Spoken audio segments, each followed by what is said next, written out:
You ready, Matt? Yep. All right. Alright, good morning everyone. We're from the Aberdeen Ironbirds marketing team, and we're here to talk to you today about a corporate sponsorship proposal for Dunkin' Donuts, you guys, to sponsor our team. So we think that we have the ability to bring our brands together and further your brand image as well as increase your sales in the Aberdeen, Maryland area. Space.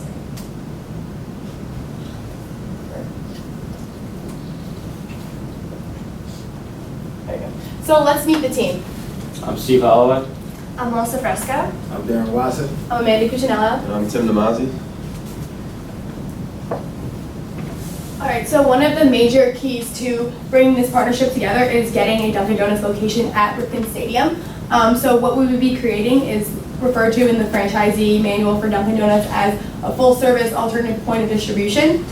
You might know that as like a kiosk. You would see it in like a mall or an airport, smaller than a full-service drive-through location, but usually inside another building. So we'll show you a picture of that in a little bit. This location would be great because it can honor promotions like that Kids Club incentive that Melissa was just talking about.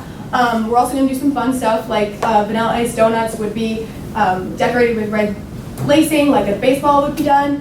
Kids would be really attracted to things like that. And we're also going to do a promotion with Cal Ripken Jr. We're going to let him, go in and test out some of the different coffee syrups and make his own signature flavor, and we'll sell that as the Cal Ripken Iced Coffee Special. And in addition to that, we're just going to have a lot of promotions that help people feel like they want to go to Dunkin' Donuts, whether they're in the stadium or at another location nearby. So you're probably thinking, what's this going to cost? It's actually relatively low to create a kiosk in the stadium. When it comes to like creating a new location, a full-service location could be a lot more expensive than a typical kiosk. So the construction of the structure itself would be about $15,000. The cash register technology is the point of sale technology used that's connected with the regular Dunkin' Donuts database and systems. It's about $4,000. Startup inventory, like cups and some coffee to get started would be about $2,000. Then there's also the training costs involved in getting employees ready to serve the coffee to the customer's liking and to get uniforms and things like that. And then we just included some miscellaneous opening expenses for unforeseen costs. So that's going to total to about $26,000, which is relatively low for opening a new Dunkin' Donuts location that'll bring in this much new sales. So this is our total budget for the proposal. You can see the budget breakdown on the left. This is an itemized line of what everything should cost. So first of all, the sponsorship fee, that includes things like signage, the space where the kiosk will be going, advertising for Dunkin' Donuts, and just the giveaways we're going to have. The next thing is the promotional travel mug that Melissa talked about. That's going to cost $3,000, like she said. In-game promotions include the theme nights and those t-shirt giveaways and coupon giveaways. That's about $10,000. And then the construction of the Dunkin' Donuts kiosk that I just discussed is $26,000, and then we put a $1,000 kind of bubble in there in case there's unforeseen costs or the price of something goes up. And that's going to total to $65,000, including the $25,000 sponsorship fee. So now we're going to talk a little bit about what you get out of this, the return on your investment. So the two big ones that we can actually quantify and measure really easily in a monetary sense is the DD kiosk and the investment for the travel mugs. So for the $26,000 investment on the kiosk, it's pretty easy to measure that. We're increasing sales.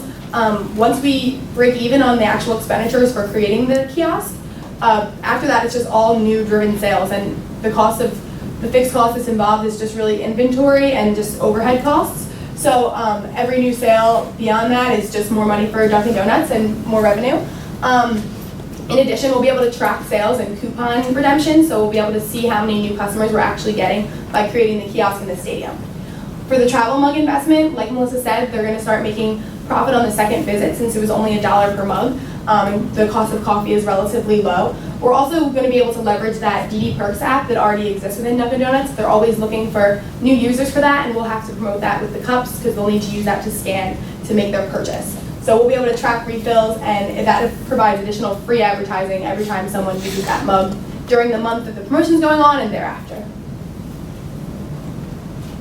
We also like to give a return on objective because not everything is monetarily quantifiable. So the increase in sales, as Steve was talking about, we're going to track ticket scans at the games, so we know how many people are coming in as potential customers, as well as we can track things like the app and purchases using our point of sale system. So we know how much people from the Ironbirds are going out to different DD locations and using our coupons or just buying things at our stadium. For increasing interaction, we'll be able to count likes, retweets, tags, mentions, all on our social media platforms to really see if our interactions, like our sweepstakes and promotions on social media, are working. To increase exposure, like Melissa talked about, the strategic signage we're placing and the billboards, we'll be able to see how that pans out when people start to come to the local Dunkin' Donuts locations based on how much they see the signage. And then for increasing the social following and the DD Perks app users, the new followers on all of our social media, like I said, would be counted. And in addition, when you sign up for the DD Perks app, you have to give your email, your zip code, and I think your age range. So that'll be great to add to the customer database for Dunkin' Donuts. So thank you guys so much for your consideration, and we hope you consider our proposal.